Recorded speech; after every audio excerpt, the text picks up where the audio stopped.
Hello, good evening. Live from the News Hub here at Adisawe Kanda in Accra. This is News at 10 on TV3. Around the world, we're streaming live on our Facebook page and on 3news.com. Let's first start with our major news highlights.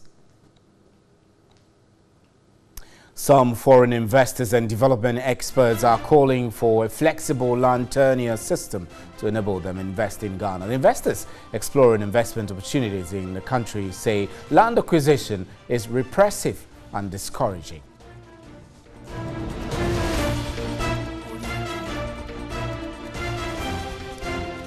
Security personnel supporting Ghana's fight against smuggling of cocoa beans and related products to neighboring countries are to benefit from an incentive package. According to the Ghana Cocoa Board, a percentage of proceeds from sales of the intercepted products will be used to reward the efforts of the personnel.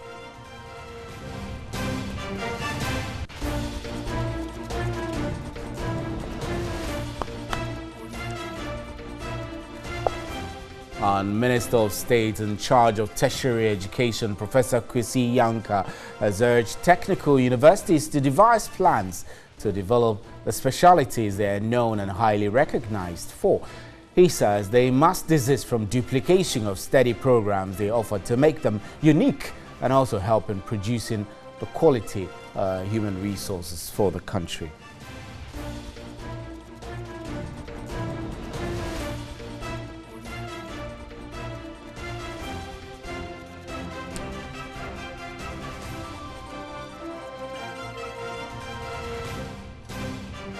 The Ministry of Sanitation and Water Resources has launched the construction of sanitary facilities for the Greater Accra metropolitan area, GAMA. The ministry seeks to construct an estimated 19,500 household toilets on the project in a bid to end open defecation.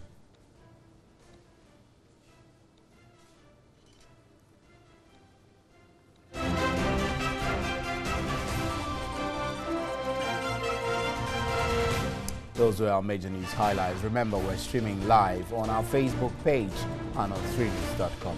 Up next is the big one.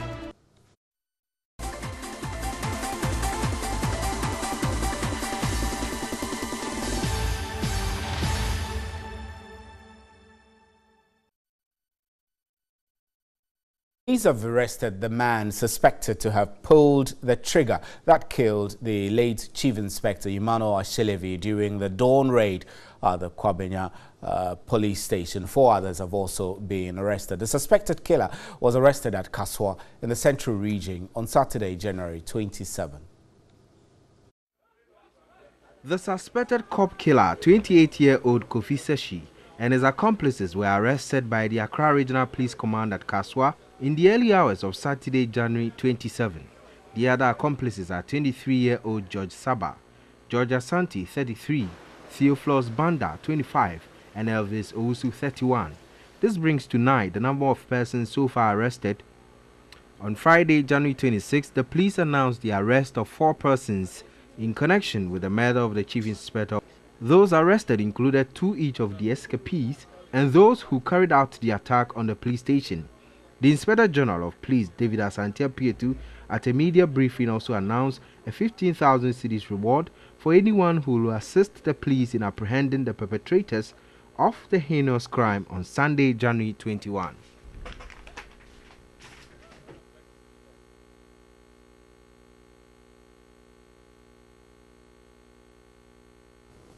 Right, the police administration commemorated 7 days of the fallen police officer killed in the line of duty at the Kwabenya police station. A critical question that what must be done to equip the police to prevent deaths while protecting lives and property. Let's speak with, on the telephone lines, we do have DCOP Douglas Akrofi, retired, joining us for this discussion. Good evening, sir, and thank you. We're grateful for your time. So I know that at the base of this problem is the lack of equipment and logistics for the police service. How do we go about equipping the police service to enable it improve policing? Well, thank you very much. It is a huge responsibility on the part of government. And over the years, equipping the police service had been very, very difficult for the government. It is really expensive. So it is not for the police to equip itself, but it's for the government to do that. So the bottom line is that, is the government ready to equip the police? Yes or no? So as citizens of Ghana, it is our responsibility to ensure that the police service the police are equipped to handle criminals. But having said that, the few equipment they have, they should put those equipment to use. Especially, policemen must not relax on duty. That doesn't mean that once you have not been resolved or you don't have the resources, you should relax on duty. You should be expecting criminals at all times, because we are dealing with dangerous people, and they may take the police by surprise. I know that the Archer Commission report made a number of recommendations. Do you get the feeling that the inability to fully implement these recommendations is what is affecting the police ability to perform to the expectations of citizens? Oh, yes and no. As I've said, it is the responsibility of the government. The Archer Committee made a number of recommendations. In fact, I was a member of the committee. In fact, I was the secretary to the secretary. In fact, I worked with the secretary. And we made a lot of recommendations, but unfortunately, the government of the day during the period could not support the police or respond to the recommendations. And so moving forward, what do you think should be the first few implementation of, I mean, for example, I'll give you, for example, the Archer Commission report did identify that the police service lacked the numbers, they lacked the equipment, and a couple of recommendations were made. Of all those recommendations, which ones do you think are key to improving the service? They need staffing. In fact, though some time ago, every month, recruitment was made to support those who have gone on retirement, those who have expired, every month, first Tuesday of every month. And this broke down. So sometimes it takes years. So we need to make sure that the personnel are recruited, or men are recruited at random, not to allow the number of years before recruitment, like what we are doing right now. 2,000 at a go. And it will take some years. No, accommodation is also a huge problem facing police. They don't have accommodation. Colonial people make sure they equip the police at barracks. Nowadays, the police personnel go and look for their own accommodation, which is not good.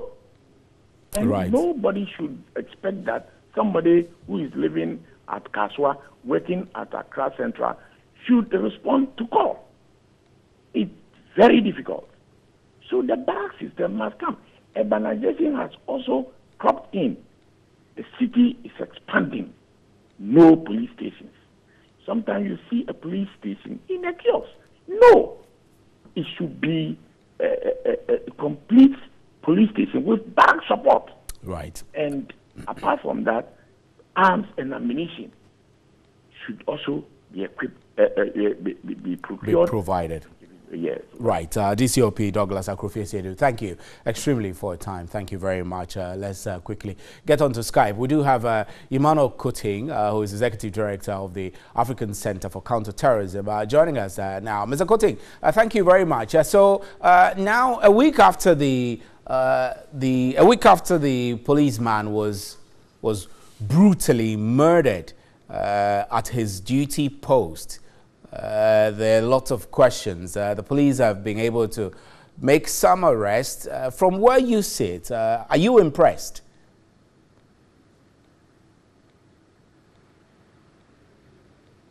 Thank you for having me, and very good evening to your cherished guests.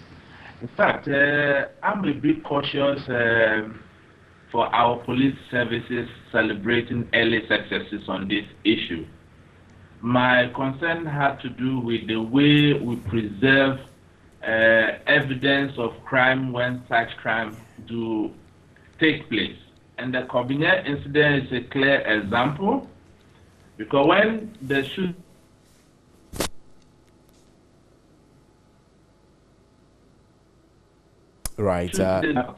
and it was practically IOD. So now that they are arresting some suspects, how are you credible that the police actually putting this people down in a very lawful court that they were indeed the suspects? Another thing I think the police should take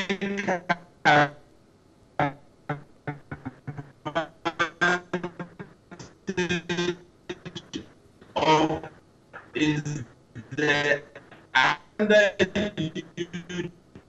media have published. Right, we apologize for the poor quality of communications from Mr. Emmanuel Coting. We will try and establish and see whether the line will be smoother so we can continue with our conversation. Mr. Coting, we were losing you. You were breaking back and forth. I reckon it was the service. So there was the last bit of what you were saying. We didn't get it clearly.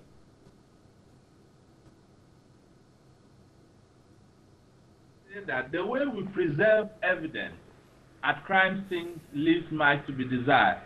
More often than not, when crime do exist, we don't barricade the place and take biometric data or fingerprints and things of that nature. You realize that we have effected some arrests.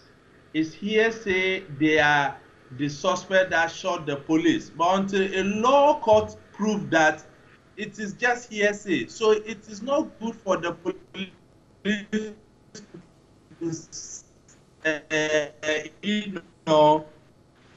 celebrating early attain. And I was also saying that they take advantage of you. Indeed, the media ought to be commended for setting the agenda. You realize that the public is not interested in our police services or our security services in general, and there's a unanimous call that it needs certain logistics to be able to perform. Right. But there is one key element, and the key element is the collaboration of our security services and our community. And I think it's an opportunity for the service to take advantage of. Right. Mr. Coting, thank you very much for joining us. Mr. Coting is a security analyst. I will apologize for the breaks in our link with Mr. Coting on Skype. I'm Stephen N.T. This is still News at 10.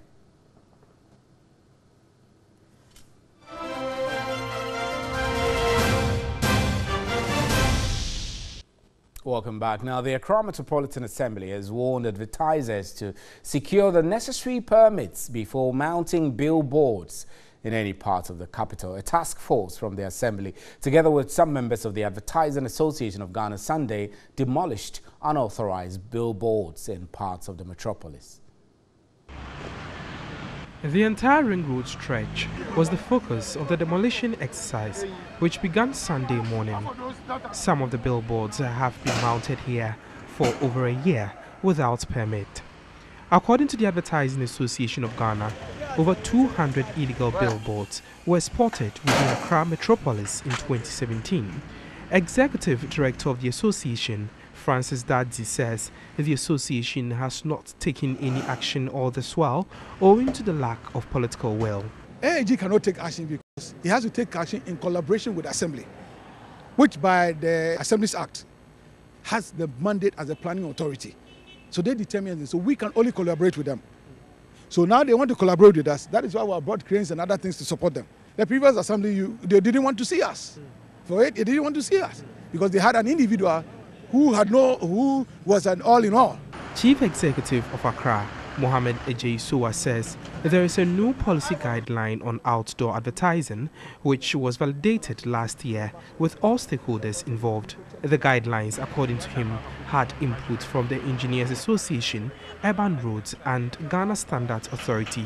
The Accra mayor explained pulling down the billboard, it's not only to keep the city clean, but also to ensure the safety of road users. We see a lot of banners that are in town that are illegally hanged, especially the tertiary institutions, Legon mature students, Knoxford, Wisconsin, Winneba, something at law, all of them. And they do it deliberately. We are removing it now and to caution them that anytime we see your banner or billboard, the law will catch up with you. He added that the process of acquiring a permit is spelled out clearly in the new guidelines, noting their determination to enforce the law. The exercise is expected to continue throughout the week ahead of the National Sanitation Day on Saturday.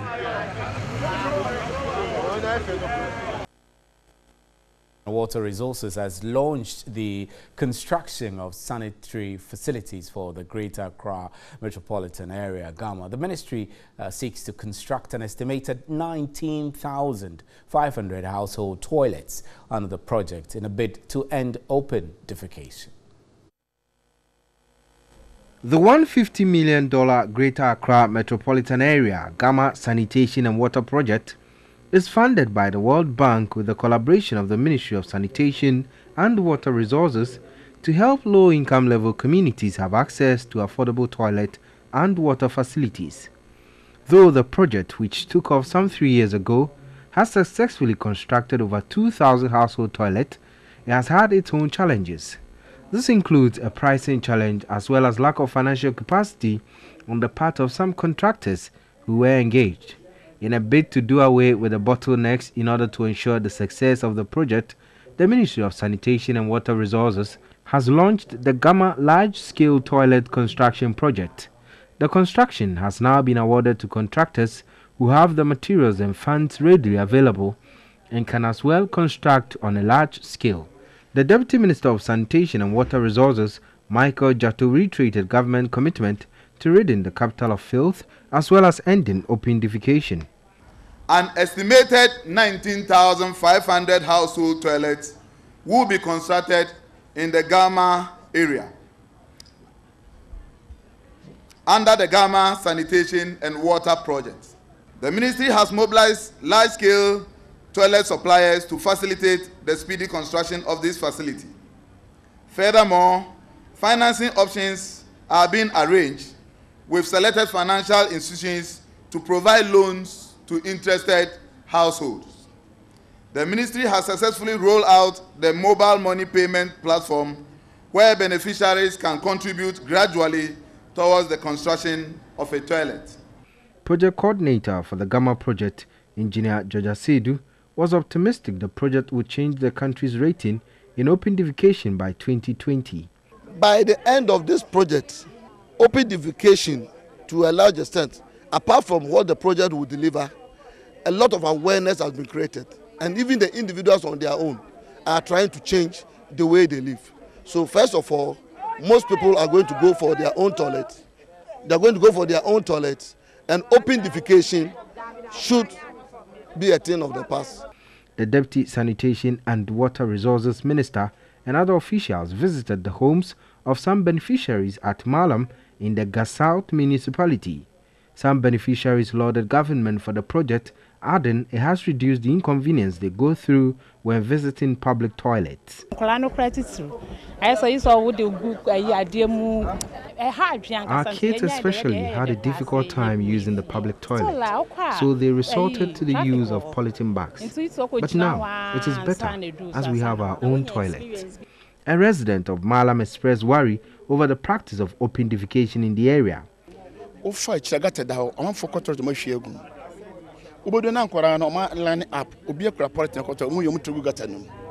Because there's no toilet in this area. Just check the main road gutter. A gutter here. A lot of toilet in Politan. So whenever they come to say, you can't walk around that place because the whole area is scented. household will have to pay 1,100 Ghana cedis for a complete facility, with those having existing structures paying 600 and 500 cedis for a biodigester. An high cost of energy coupled with short-term loans are retarding efforts of commercial farmers in the northern region. Some of these farmers are scaling down their acreage, whilst others are struggling to maintain their farms. Development experts have observed the northern region could turn Ghana's economy around, yet the potential remains untapped. Most inhabitants are into farming, but cost of production is a bane. Plowing an acre of land costs 60 Ghana cedis, a price that is pushing small-scale farmers out of business. Some commercial farmers are trying to pull others along. However, lack of funding and few available ones with high interest rates increase production costs. The main problem is that the banks are not responsive at all. They're looking at 25% interest rate. We can have the right conditions, which is the right kind of financing, long-term financing, low interest rate, to make the operation financially viable. On the price structure of diesel, and that we should think about how we give that tax rebate back to farmers who are using it for production. Energy for machinery is the most challenging, toppling their efforts of supporting small-scale farmers. 2,500 of its 5,000 hectares has been developed. 50 outgrower farmers are absorbed here. The CEO, Dr. Abu Sakara, says he could have done more. We should be thinking of solar energy, and we should think of those kinds of investments as, public sector investments, where there's a public good element to it, the same as bringing water to the farm.